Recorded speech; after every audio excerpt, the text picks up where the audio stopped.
It's my laptop letting you know the Irish time. All right.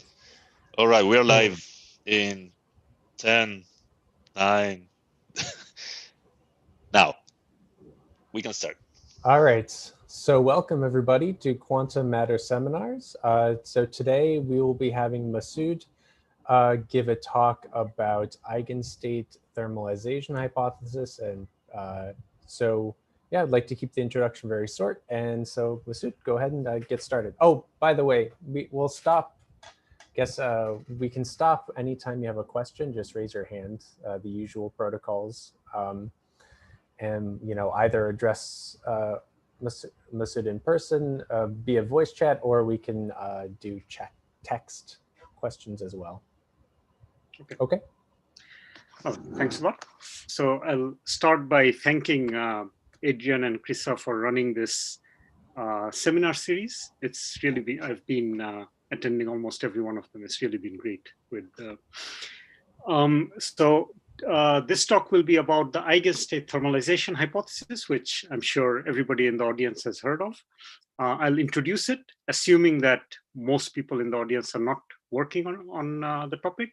And in particular, I'll be talking about the scaling of this phenomenon. So so I'll introduce the phenomenon first and ask how it changes as you change system size.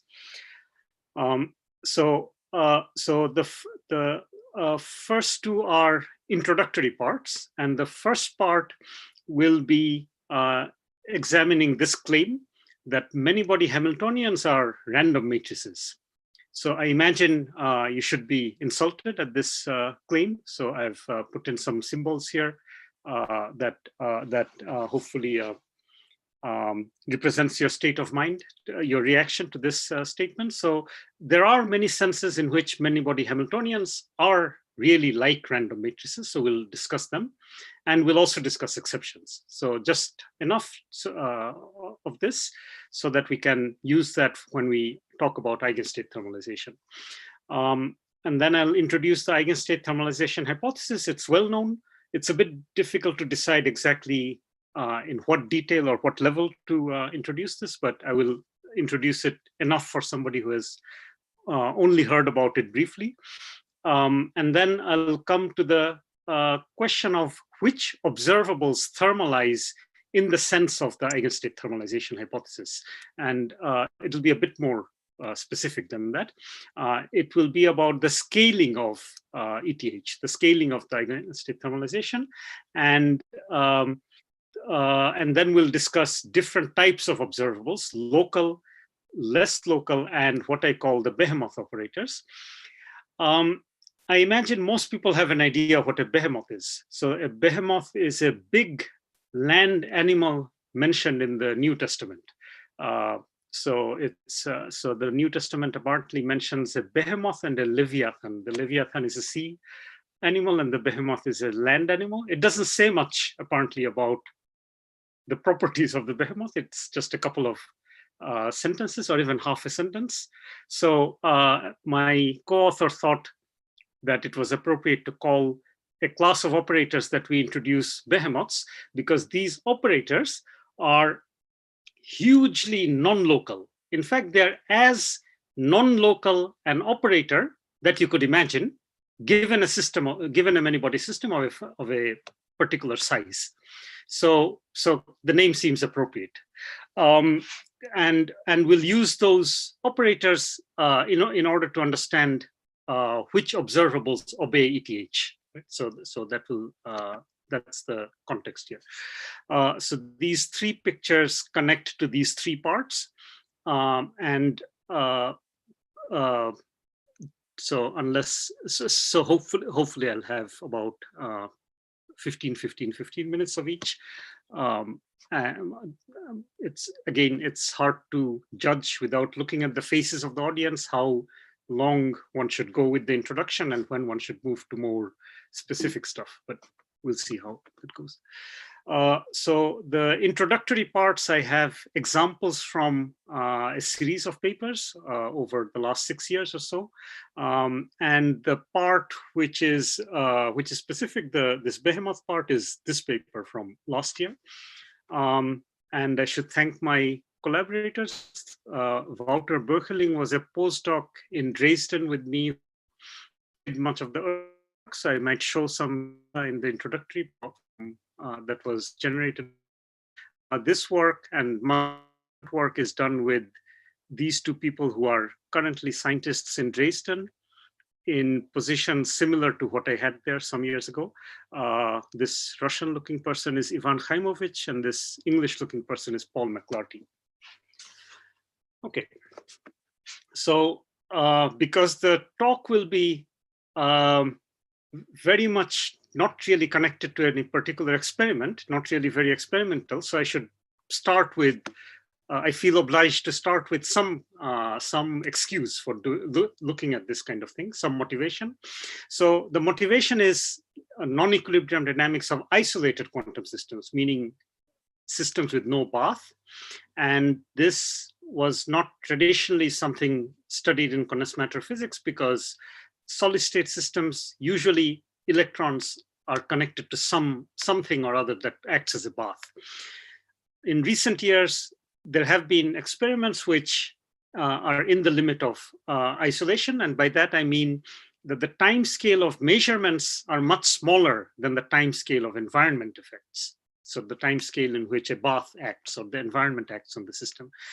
As soon as you have this condition, which, as I said, was not traditionally common, but is becoming common. As soon as you have this condition, it becomes important to ask what isolation does to your system, what dynamics in isolation looks like. And this limit, admittedly an idealized limit, becomes important. So that's the limit we'll be talking about.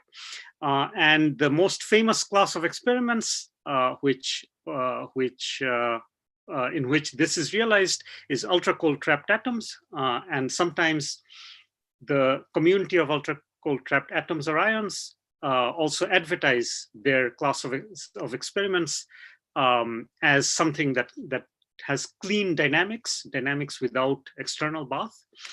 And then the two other examples are, one is NMR experiments, which can be thought of being in this limit in some cases, although initial states in NMR are usually not pure states as you would think of in isolated systems.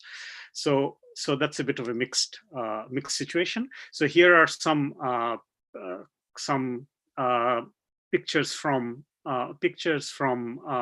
these three classes of experiments. This one is classic, and it really is a picture related to thermalization.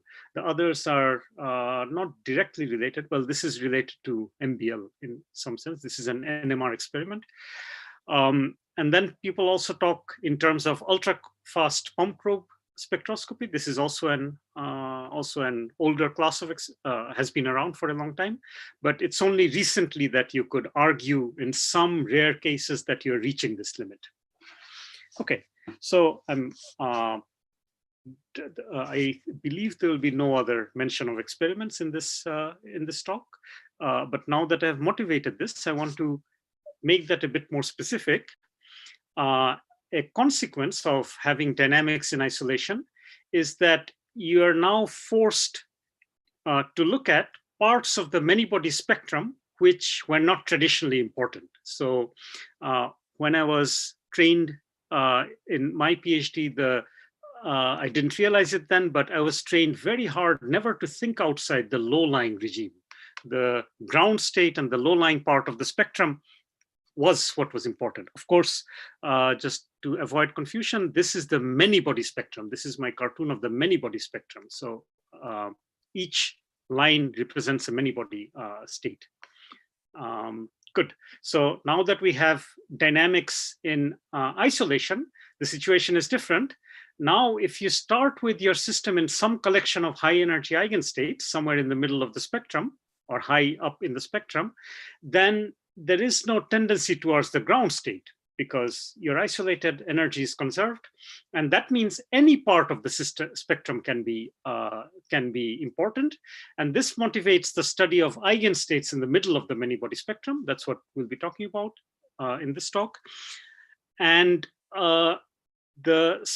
eigenstates in the mid-spectrum, region, so assuming, so in the high energy part of the spectrum, are often somewhat random. So I used heavy qualifiers here because we'll be discussing now this idea of many-body eigenstates and many-body, the properties of many-body Hamiltonians behaving like random matrices. Good. So let's talk about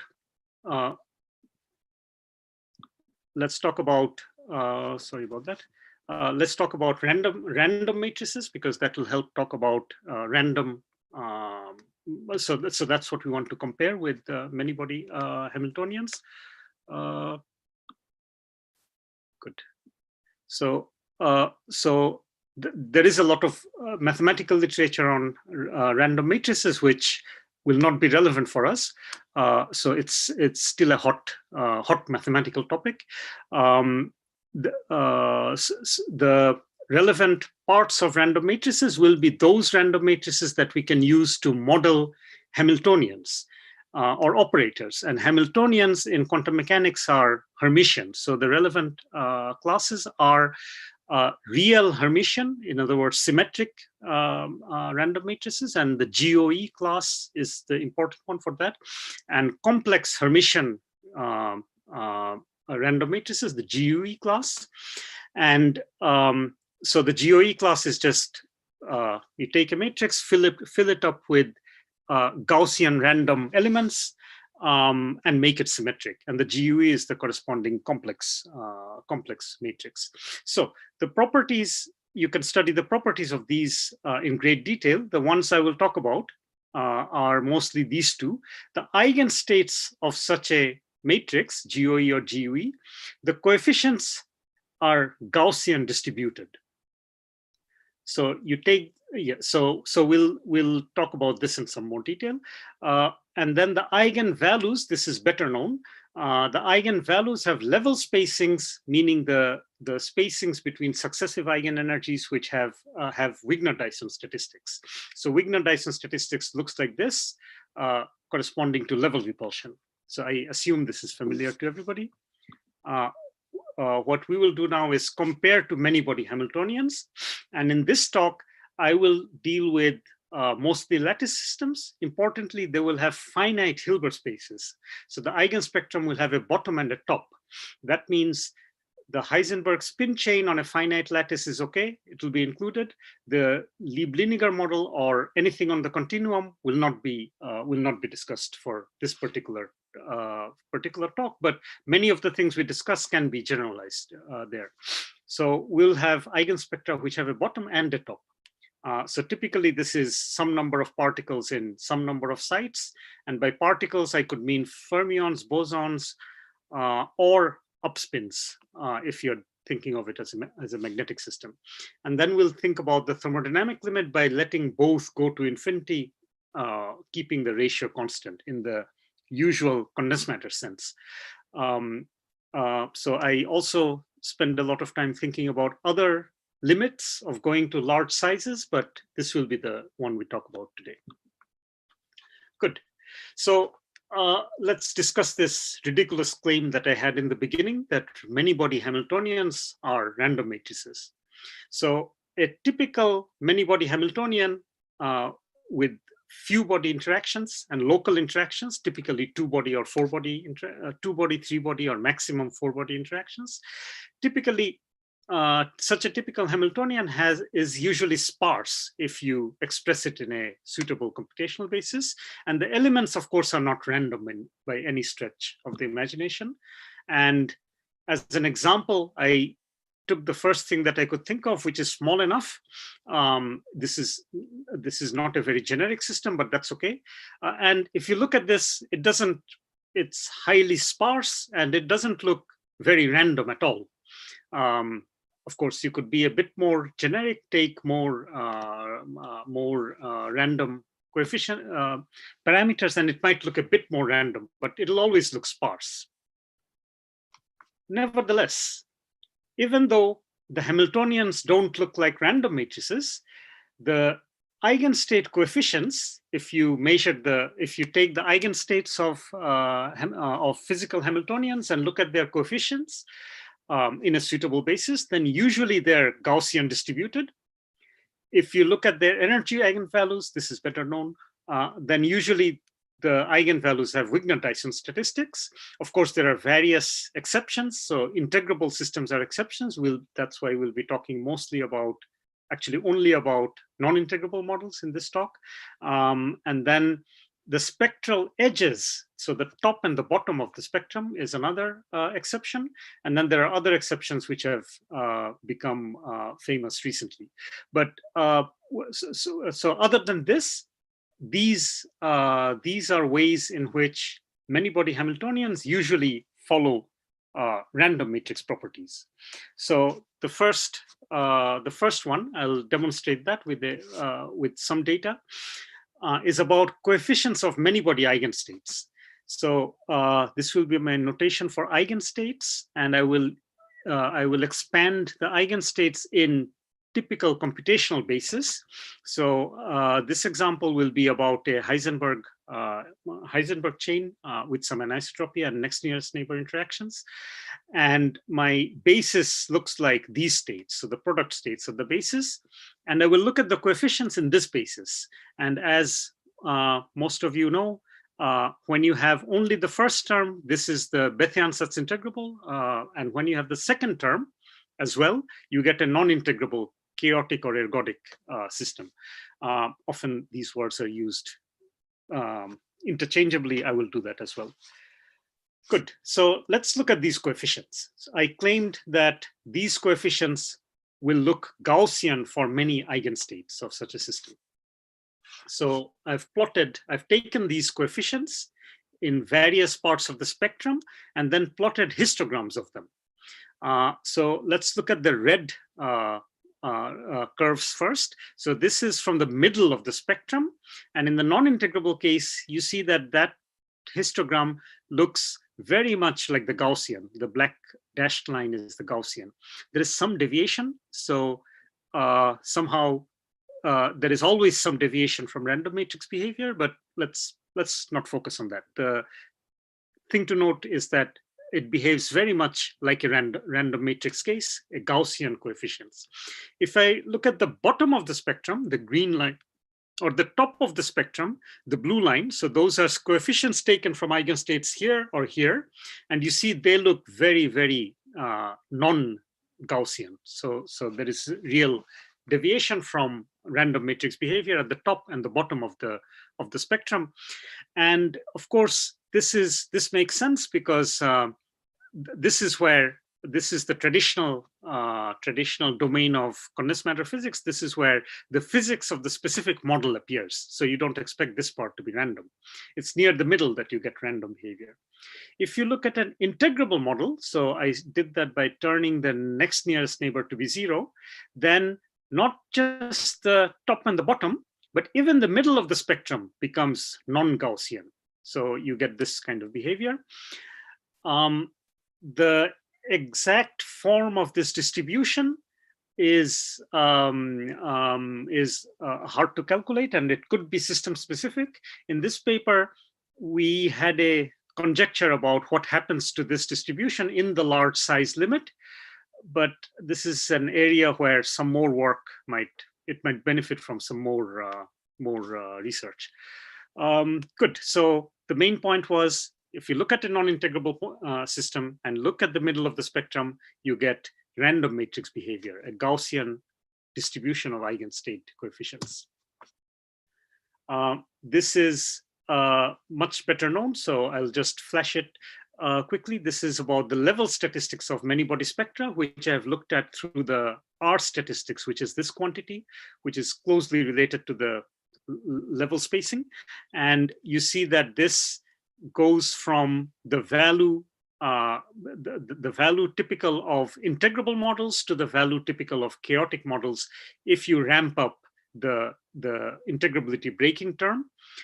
If you go to large enough systems, then you go back to something that's integrable-like, because your system then behaves like two decoupled chains. So I'm still talking about the Heisenberg model with next nearest neighbor coupling. Good. So we have seen two different ways in which you get random matrix behavior. I will show you a third, which I didn't mention in my list before. This is about the entanglement entropy.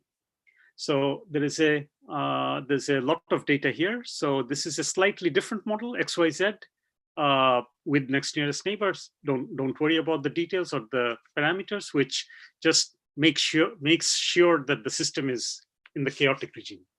So let me look at one of the system sizes. So each point here, if I look at the blue points, the blue data points, each point here is one eigenstate. So for each eigenstate, I take my system, cut it in half, the left half and the right half, and calculate the entanglement between them. And unsurprisingly, the low-lying part of the spectrum has small entanglement. People use the word area law for this. And the middle of the spectrum has entanglement close to the value that you'd get if your state was completely random. So that has a name in this case.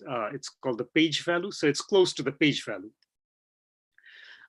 In red, I have shown you what you'd see if you cut your system not in a left and a right, but in terms of sublattices. So all the even sites and against all the odd sites. And you see something very similar. However, so the point to notice again is middle of the spectrum behaves very close to being random-like. What we examined in our recent preprint here is that they're close, but they're never actually there, irrespective of how large your system size is. So, and then also, if you had a real random matrix, completely random behavior, then the partition would not matter. Whether you had a block or a comb partition, you would get the same entanglement, but you actually get some slight differences. So we spent some time trying to come up with the reasons for this deviation. But coming back to the main point we're making, again, the center of a many-body system eigenspectrum behaves very, very much like random matrix eigenstates, which would have this value. And then as you go towards the edges of the spectrum, you deviate from that. I could also make the comment that most eigenstates are actually here because the density of states, of course, is much larger in the center of the spectrum than at the edges. Very good. So till now, I only talked about the middle of the spectrum. And you might ask whether this random matrix idea is only valid in the middle of the spectrum, only relevant in the middle of the spectrum. To answer this, to go away from the middle of the spectrum a bit, I need to introduce a notion of temperature, which is a bit strange in an isolated system with no bath. So the way I will do that is I will pretend that the system is described by a canonical ensemble, canonical density matrix, by this density matrix. Then with this pretense, which is of course not true, but you just pretend that's true, that introduces a temperature. Beta is the inverse temperature. With this pretense, you can calculate the energy of the system, and that gives you a temperature energy map. So you can, given this equation, if you have all the energy eigenvalues, so this will be my notation for the energy eigenstates and eigenvalues, so I'll probably use them again. So given that you have all the eigenvalues of the system, you can make a temperature energy map. So there is a temperature energy map also for a finite system, which is based on eigenvalues alone. Let's have a look at this map. This looks like this. The temperature is 0 at the ground state and 0 again at the top energy state. It's negative in the upper half of the spectrum, and it's infinite in the mid-spectrum states. So the eigenstates we were talking about till now, where you can think of them as infinite temperature states. And if you believe this picture, then you get negative temperatures in the upper half of the spectrum, which is completely, shouldn't be controversial. It just means that we have restricted ourselves to a finite Hilbert space. So now we have made the case previously that mid-spectrum eigenstates are well described by random states. So a state where the coefficients are randomly chosen and Gaussian. This can be extended to the idea that finite temperature eigenstates, meaning eigenstates which are not exactly at the middle but somewhere else, finite temperature eigenstates are well described by you take a random state and then you apply this operator on the random state. So temperature appears here and the Hamiltonian appears here. So the half factor you can justify. It's a bit hard to do verbally, but so you can justify by making sure that the expectation values of observables according to this definition are the same as according to the canonical ensemble. So if you do this, then you see you have a random matrix description of not just the infinite temperature eigenstates, but the whole spectrum. Of course, this stops working well when you go very close to the edges of the spectrum, because then you have beta close to infinity or minus infinity. But here is a demonstration that it works. So that's the same entanglement data. And now what I did was I took a random state and then applied this and then used that as a model for different parts of the spectrum. And that gives me this curve, this black curve. Sometimes using this idea is called typicality for reasons which, okay, I can't remember at the moment. So for the reason that you just, it's the idea that every energy shell you can replace by a typical eigenstate, which would be this typical state, which would be this. Good. So it's like I took the page value and then I managed to bend it down using this idea, right? So that again, you see that idea works quite well for all of the energy spectrum. So random matrix ideas are useful not just at infinite temperature, but also at finite temperatures. Again, I won't make that claim for very low temperatures or energies close to the ground state, because there you just, this picture breaks down because beta becomes infinity. Good. So I think I'm done with my with the justification of my claim that many body Hamiltonians are random matrices. So I'll move after this to the issue of thermalization. And maybe at this stage, it makes sense to stop for questions. So questions about the first introductory part?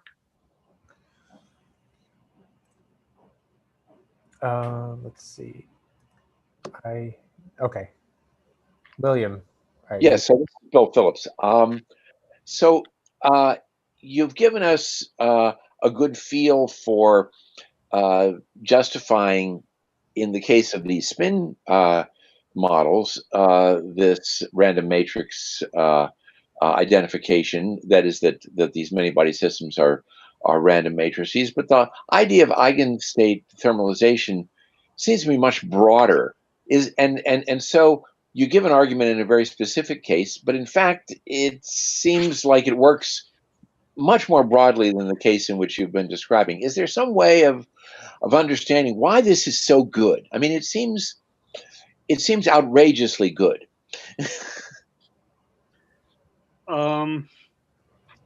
Yes.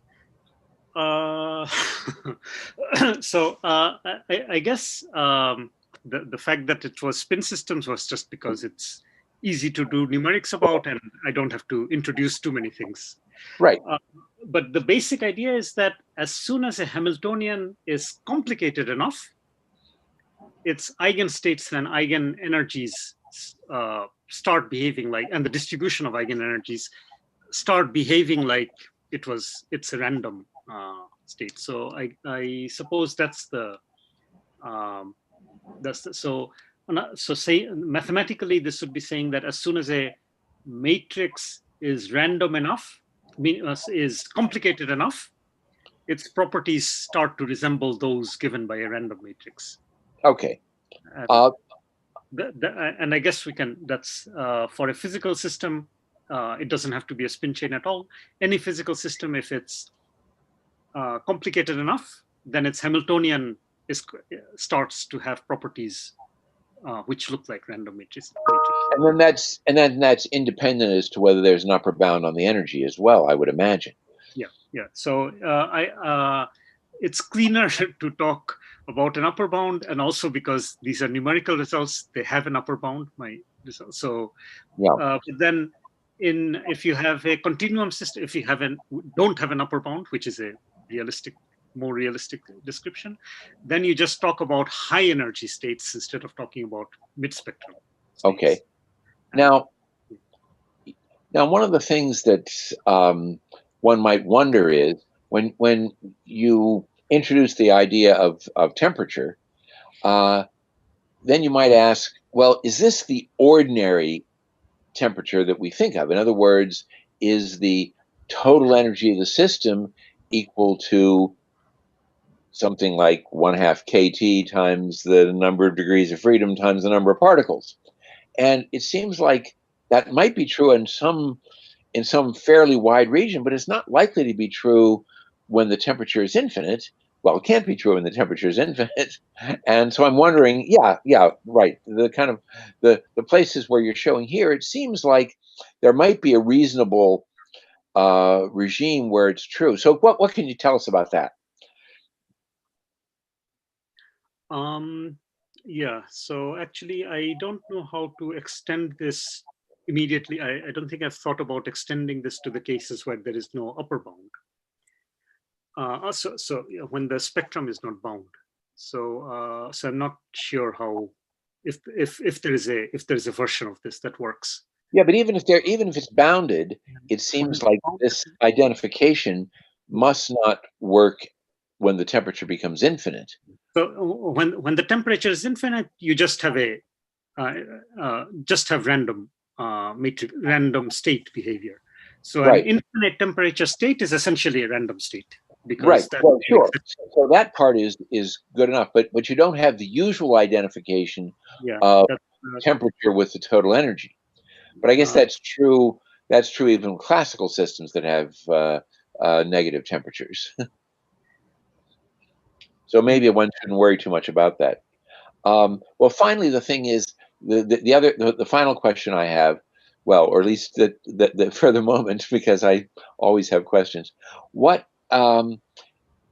is there a relationship between the random matrix character of the Hamiltonian and whether or not the classical limit of the Hamiltonian is chaotic?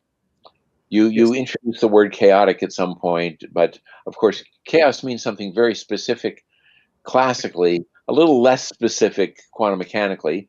The one I like is that the underlying Hamiltonian is classically chaotic. And I'm wondering whether there's a connection between that and the ability to either identify it as having a random matrix or that it follows the eigenstate thermalization.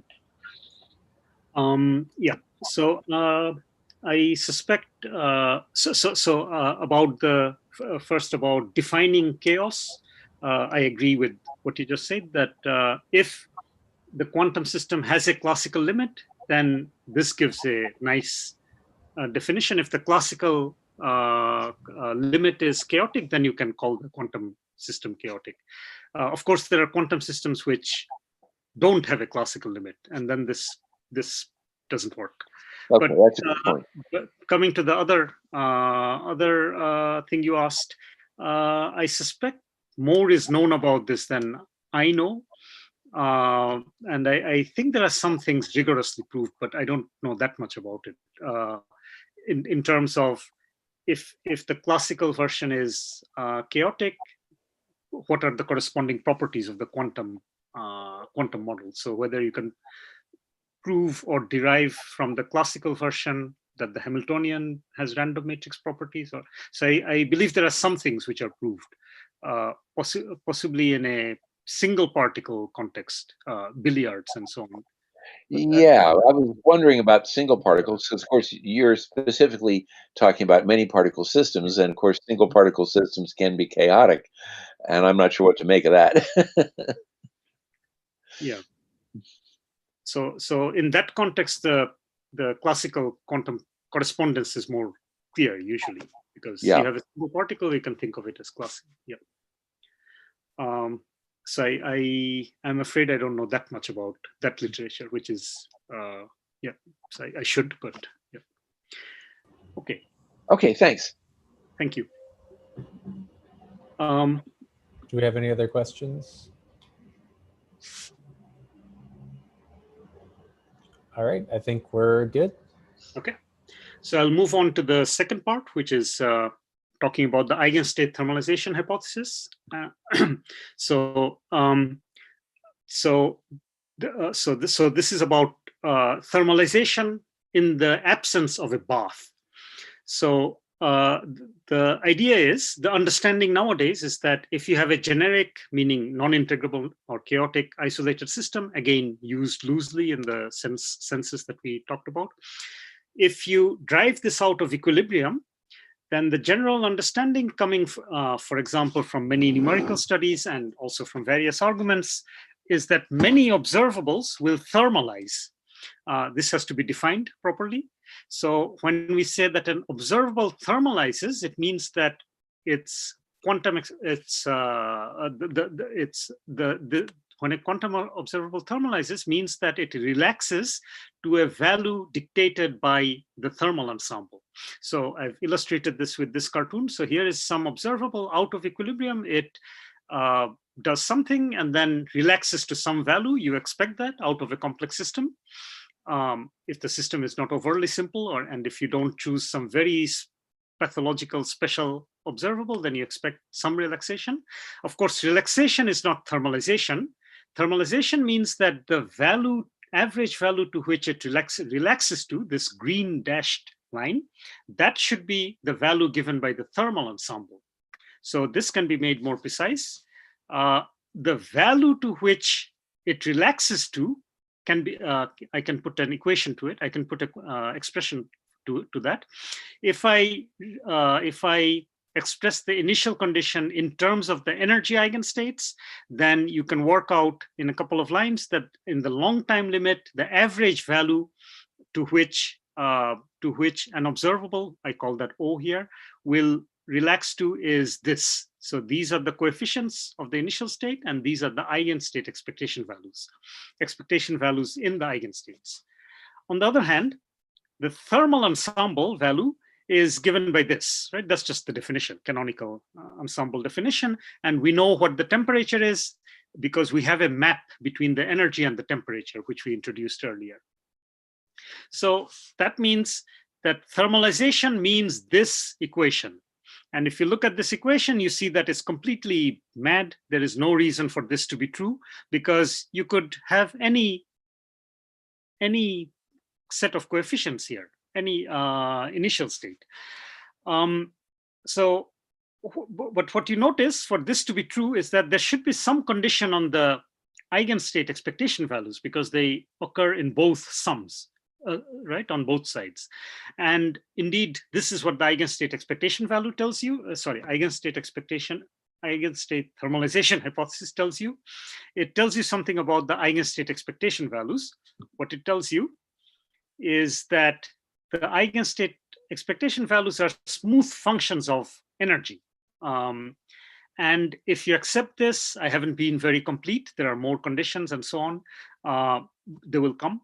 But more or less, if you accept this, and with some mild additional physical assumptions, this implies thermalization for most initial states that you'd be interested in. So this is not my work. This came from the 90s. In particular, Strednicki wrote a series of papers developing these ideas, and the whole thing was made popular again through this paper, where Marcus Rigol and others calculated eigenstate expectation values for a particular lattice Hamiltonian. So similar to the spirit in which I'm which I'm describing today. And it's been an active field since. I will give you an example of this. I will give you an example from my work where we look at the scaling of this phenomenon. So here is the example. So the system is again some XXZ chain plus something to break integrability. Don't worry about what it is exactly, and also don't worry about what observable it is exactly. So the whole point of this is that these results are supposed to be generic. So for this observable, for this Hamiltonian, what you find is that if you plot the eigenstate expectation values, so just like previously, each dot is for a different eigenstate. And if you do that for a small system, you see more or less a scatter plot. But if you go to larger systems, then you see that the whole scatter plot collapses to one line. So, and then, so you see that the thickness of this cloud gets smaller and smaller. So that's the eigenstate thermalization hypothesis, now said in a scaling form. It tells you that this, the fluctuations, the standard deviation of these points, if I think of that as a statistical, as a sample, the standard deviation goes down with system sizes, system size, and in the large size limit, it collapses to one line. So that's the eigenstate thermalization hypothesis, which allows statistical mechanics to be true and consistent with quantum dynamics.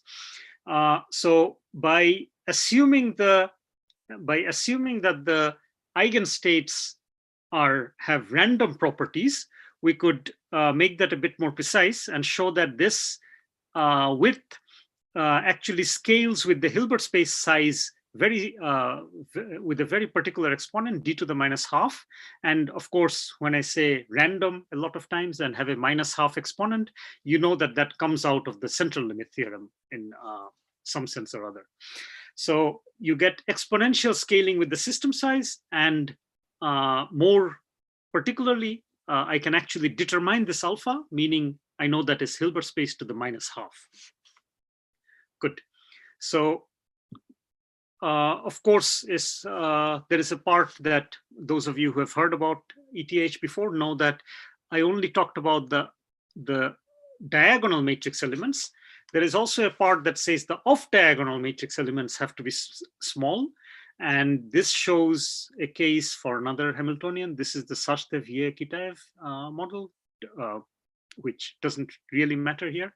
And what you see is, once again, the eigenstate, the off-diagonal matrix elements, which are these two different eigenstates, they fall off again as a d to the minus half with the system size, with the Hilbert space size. Good. When I first started thinking about scaling, I didn't realize this. So I'm a bit embarrassed to say that the scaling is hidden in Srednicki's early work already. So one of the forms in which Srednicki expressed the hypothesis is this rather horrendous equation, where this tells you that there might be a smooth part to the diagonal matrix elements. And this tells you that both the diagonal and the off-diagonal elements fall off, so have this behavior. S is the thermodynamic entropy. And the way that he came to this particular factor, including that factor of half, I thought I understood it, but it's a bit difficult to reproduce. So he did that in 2 or 3 papers successively, and the last form is that you see is this. But and I don't think he was thinking about systems with bounded Hilbert space. But if you have a bounded Hilbert space, then the entropy is related to the Hilbert space size this way, because the entropy is, roughly speaking, related to the inverse of the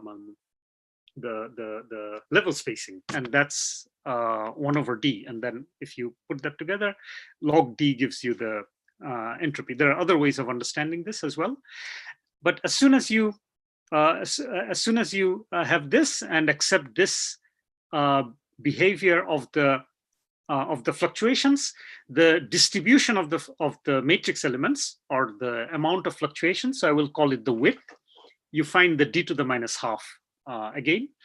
And this tells you, as well as the data that I just showed you, that local operators will have diagonal matrix elements and off-diagonal matrix elements, both having distributions of width, fluctuation width, given by d to the minus half. So that's how things behave on system size. The width of these distributions fall off as exponentially with size, or more precisely, the Hilbert space dimension to the minus half.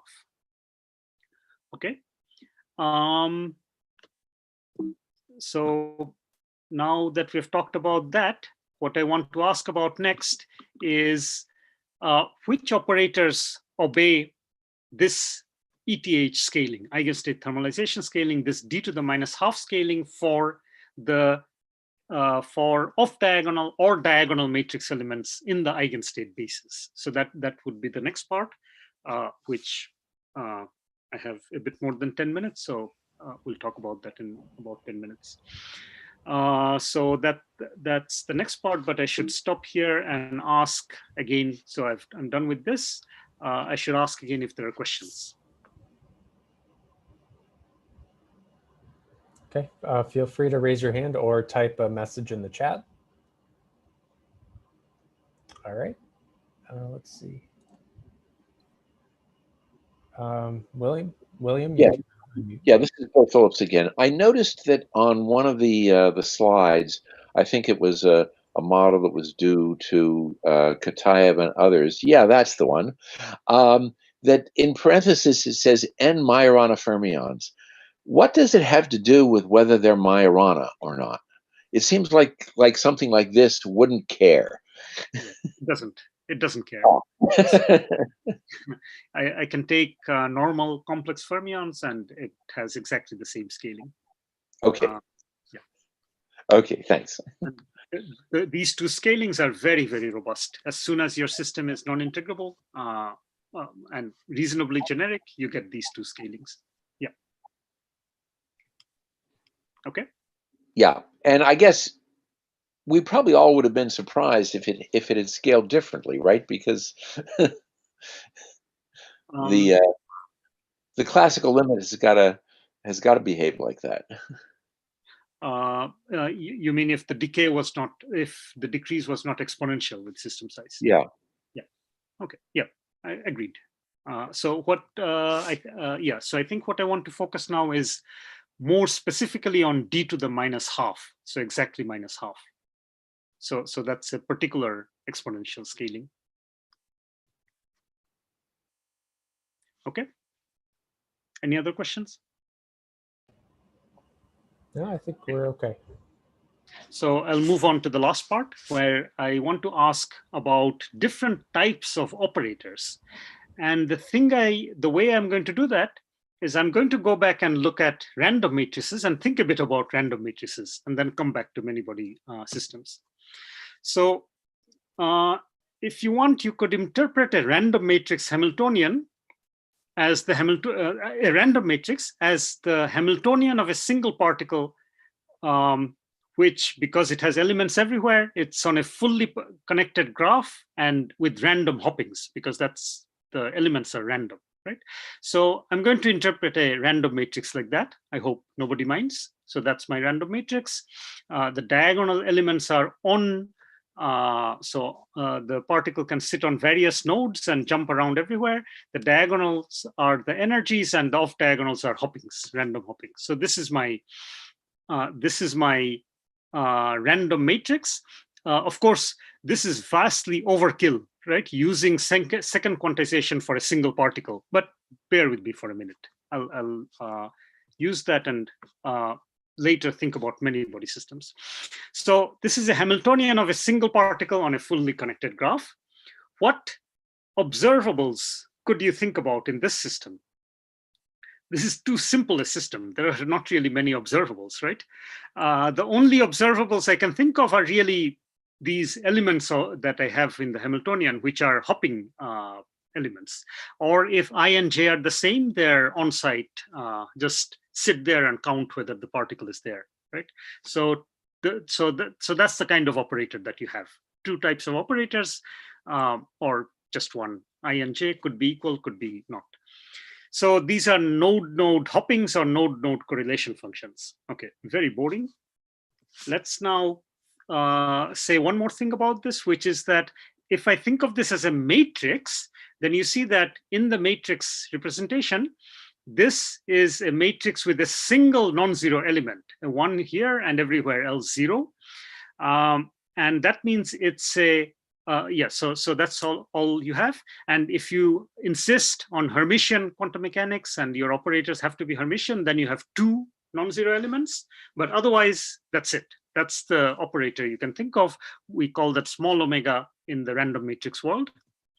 Now, let's remember that we are talking about random matrices in order to make a many-body analogy. So each node represents, in the many-body analogy, a many-body configuration, which I use this notation for, the bold N. That means the analog of this is a many-body operator which takes one configuration and switches it to a completely different configuration. So it hops all the particles somewhere else, right? Well, it doesn't have to be all of them, but just changes the full many-body configuration. So that's what these operators are doing.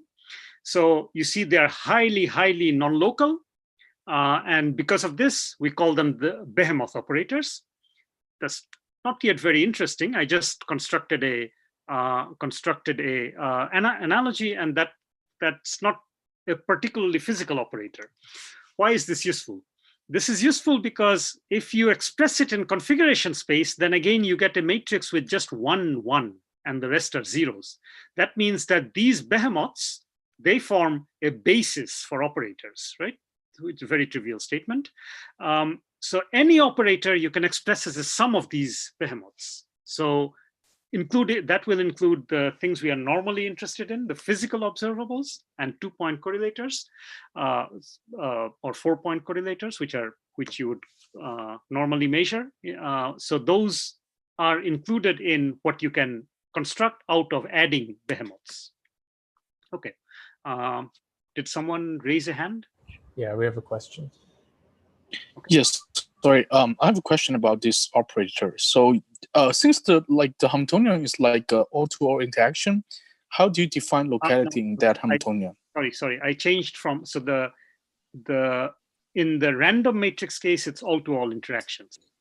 But in the many-body case, it's just a regular many-body Hamiltonian that I'll be dealing with. Okay, thank you. Yeah. Good. So yeah, I should have said that clearly. So what I did here was carry over the operator. Of course, I'm not carrying over the whole system because then it wouldn't be a very interesting many-body system. Good. So these are examples of behemoths for different systems: spinless fermion, spin half chain, and Bose-Hubbard model, which we could look at, but I think I'll skip this. You can construct these operators for practically any system that you want, also Hubbard, also for systems which don't conserve particle numbers. So it's very easy to generalize.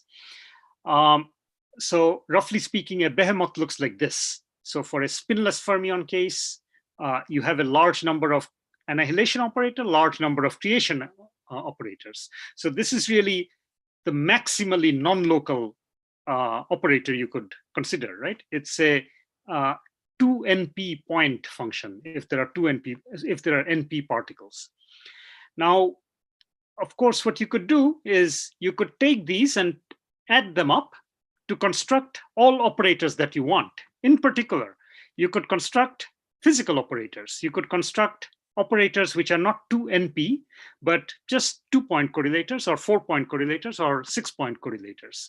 So, for example, by adding an appropriate number of these, and of course, the correct ones, you can't just add a random set of these. That won't give you something interesting.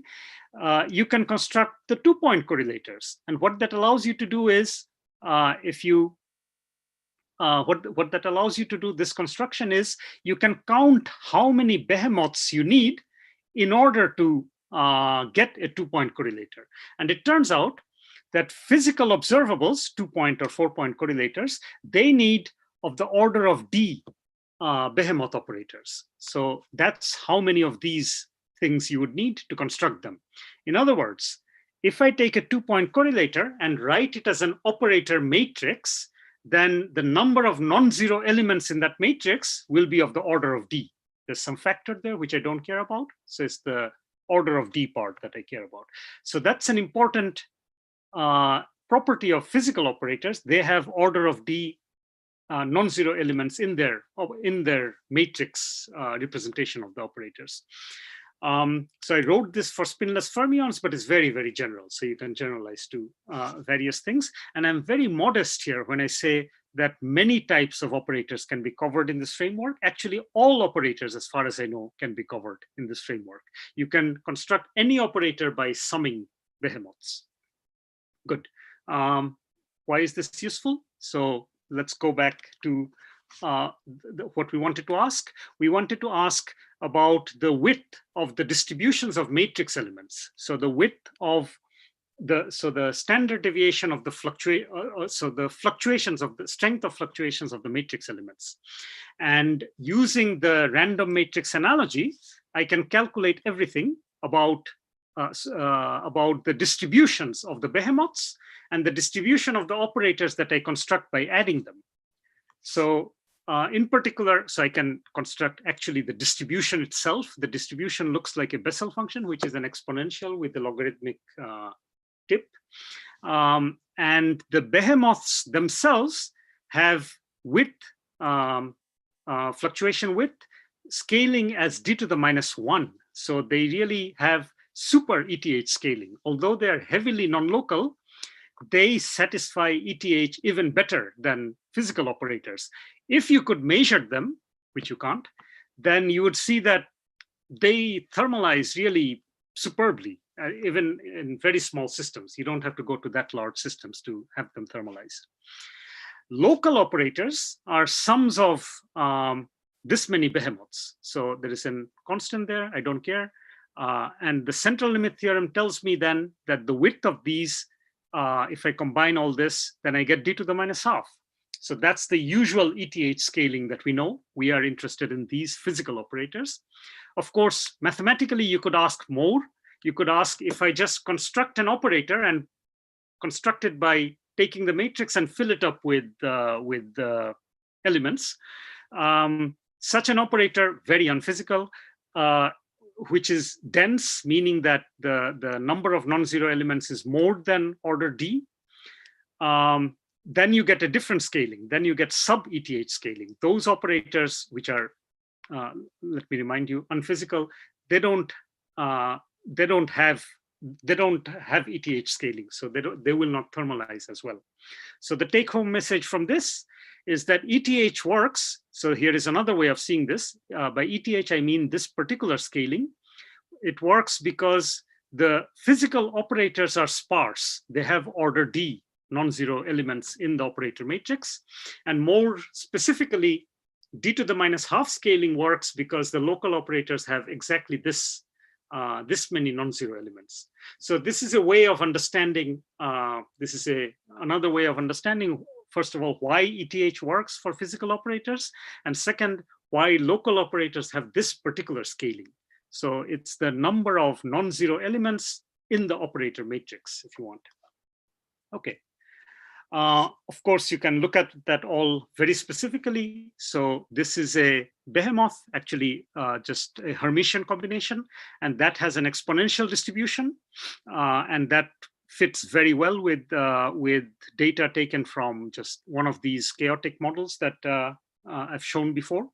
And then if you have a few of these behemoths, then that gets a bit more Gaussian-like. You know, that's the central limit theorem. You add more and more random numbers, distribution becomes more and more Gaussian. In this case, the Gaussian peak eats away at the exponential tails as you have more and more of these terms. And here we show physical operators. Now the physical operators, because the eigenstates are not totally random. There is some deviation from the prediction, but the scaling is correct. And you see that here. This is the scaling of Behemoths, d to the -1. This is physical operators, 2-point correlators. And these are operators which are dense and really unphysical, and they have slower scaling than physical operators. Okay, I'm done. So I'm happy to answer more questions. Okay. So yeah, feel free to raise your hand or send a message in the chat. I guess I have a question if no one else does. So I'm not super familiar with random matrix theory, but have mathematicians looked at different types of distributions of random matrices?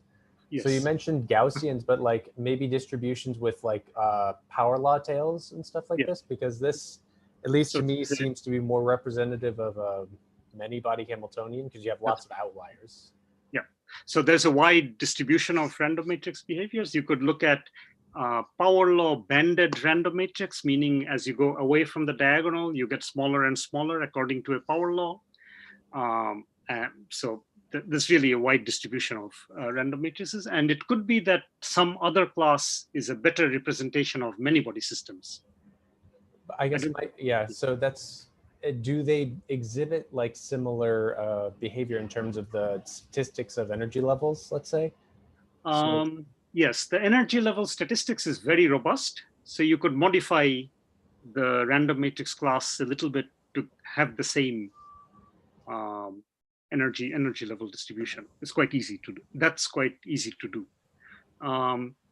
But then the question of whether or not they represent many-body Hamiltonian properties better, this is a bit more difficult to answer precisely. Right? I see.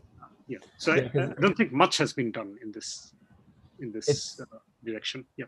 It's interesting because it seems like there's almost a renormalization group picture that's evolving, because you know, for small system sizes, the matrices are usually never close to random matrices, but then as you go to bigger and bigger system sizes, you approach random matrices very quickly, and that's basically because the size of the matrix is growing exponentially. So like in some sense, it's not renormalization in the actual system size, but in the size of the matrix itself. It seems, at least to me, it looks like that. So you know, like I'm wondering if there's an analogy there with the different classes of random matrices, and if there's some way where they might flow from one to another. I think I see the idea. Good question. I wouldn't have an idea. Okay. Are there any other questions? Ah, yes. Fabian? Yeah, hi Masud. How's it going? So you talked a bit about how you can make statements about the scaling with Hilbert space dimension from the Behemoth story. Can you also get more information about maybe ratio variances and other things that people are trying to get out of or to test from the Srednicki ansatz, or perhaps even the f of e and omega?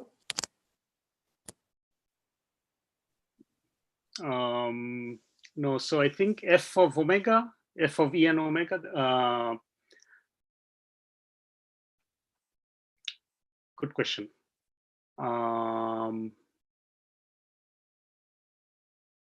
I guess f of e and omega. So all the calculations that we have are really assuming that the system is a random matrix, assuming that so I think the answer is probably that we can't get much more system-specific information with what we have done, but maybe that can be included in some way. Thanks. Yeah.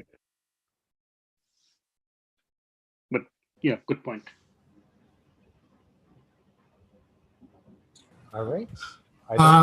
Since the Dyson form is not exact but an approximation, is there any influence of that in trying to use it in making comparisons, especially for GOE, where there's quite a bit of error? So not really, because you could just look at the actual distribution of the random matrix and compare with that. And that's what you've done? Usually, yeah.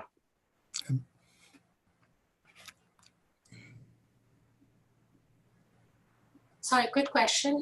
This is Archana Kamal from UMass. Can you hear me? Yes. Yeah. Okay. So all the systems that you have considered are isolated systems, and there is actually no disorder in the sense of the Hamiltonian parameters. So the effects like localization which occur in many body systems because of the presence of disorder, is that something which is captured by our Behemoth operators, or they necessarily are intimately tied to this random matrix description? Sorry, I'm not sure I've understood the question. Actually, I have to grab some. I'll be back in half a second. Sorry about this.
Sorry, I really had to take care of something. Could you repeat your question?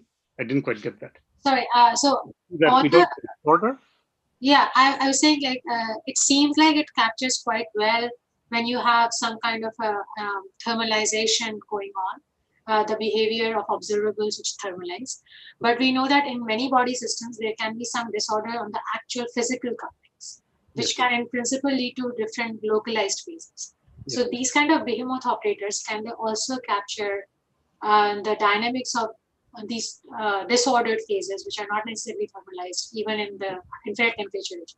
Yeah, I guess you can look at Behemoth operators in or anything else in, for example, many body localized systems as well. That's probably what you're referring to, is it? Yeah. Mm-hmm. So here is an example of what happens to the Behemoth distribution if you look at it with some disorder and with a lot of disorder. So in the ergodic phase and the MBL phase. This is a similar model, spinless fermions, added disorder of different strengths. So if you have a small amount of disorder, that follows the random matrix distribution quite well, which is the green curve. And if you have a large amount of disorder, then you start getting a power law distribution, which probably follows because the MBL eigenstate coefficients have a power law distribution. So can one say these Behemoth operators are more general than random matrices? Yeah, they're just operators, so you can calculate them in any system. Okay. Right. Yeah, but now whether you can learn something else from them, I don't. We were just looking at chaotic systems, so, and using them to learn something about the scaling. Right. And I suppose you could probably, maybe you could learn something else in a different system. Okay, I hope that answered the question. Yes, thanks.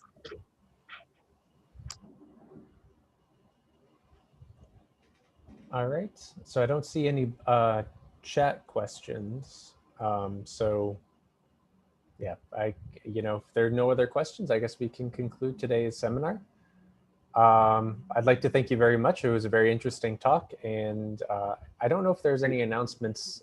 Adrian, do you have anything to say about next week's, or is it going to be, I'm assuming it's going to be the normal schedule, so. No? As usual, yeah. All right. I'll make the announcements on the mailing list. All right, sounds good. Okay, thank you well, for opportunity. Yeah, thank you very much.